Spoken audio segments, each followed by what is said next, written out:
Good day everyone, this is Edward A. Abarca and welcome to the part 1 of our video which talks about performance assessment. So we will go to the main content after the short intro.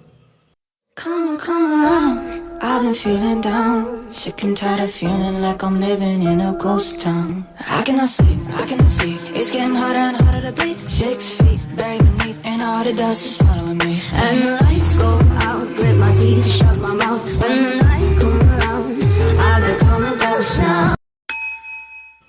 First, let's discuss what is performance assessment.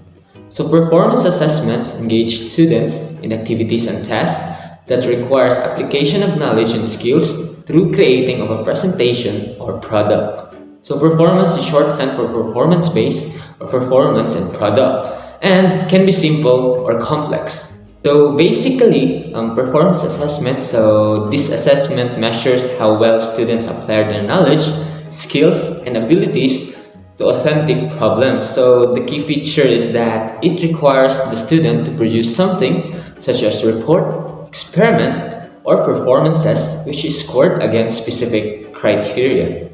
Performance assessment is very important because while a test is an efficient way to gather evidence about students' conceptual knowledge, performance assessment, on the other hand, is a better tool for gathering evidence about what students can do with their knowledge. So effective performance assessments allow students to apply knowledge to solve a problem or demonstrate a skill. There are two types of performance assessment. So the first one is alternative assessment. The second one is authentic assessment. So these two cannot be used synonymously with performance assessment. So alternative assessment is any method that differs from conventional paper and pencil tests, while authentic assessment involves direct examination of a student's ability to use knowledge to perform a real-life test. So to elaborate more the two types of performance assessment, let's tackle first the alternative assessment. So alternative assessment is a form of student performance grading that allows for a more holistic approach to a student assessment.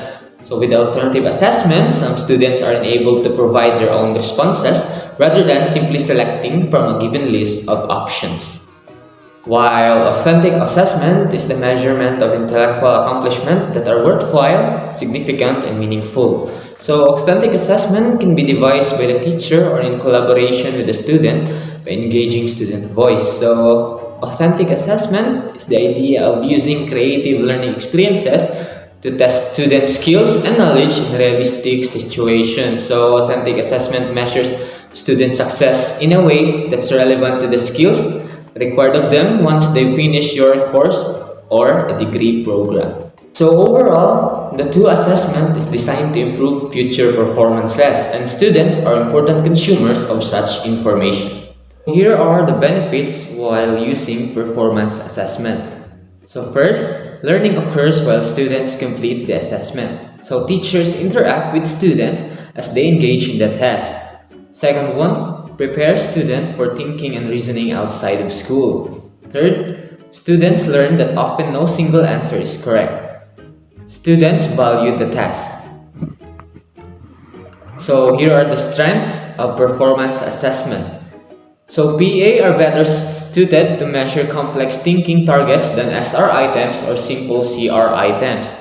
Instruction is integrated with assessment. Students are more engaged in active learning. Skills are assessed directly. There are more opportunities to observe the process students use to arrive at responses.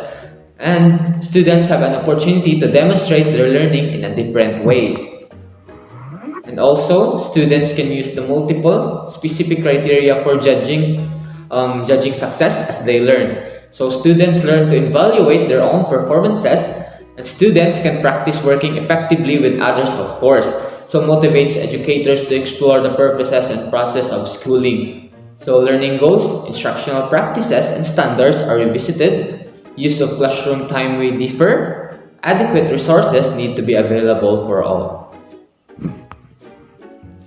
So here are the limitations of performance assessment. So limitations lie in three areas, which are reliability, sampling, and time. So first one is reliability. So performance assessments are subject to considerable measurement error. Major source of error is with scoring, inconsistent student performance. Second one is sampling. So fewer samples of students' proficiency are available.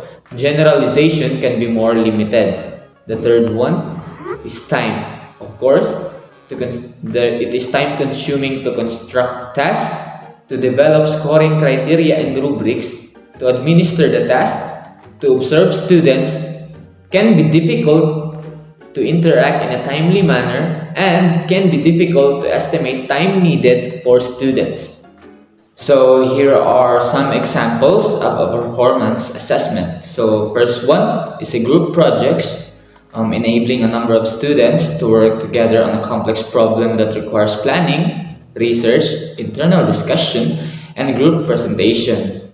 Second one is essays assessing students' understanding of a subject through a written description, analysis, explanation, or a summary. And the third one is demonstrations, giving students opportunities to show their mastery of subject area content and procedures. So that's all about performance assessment.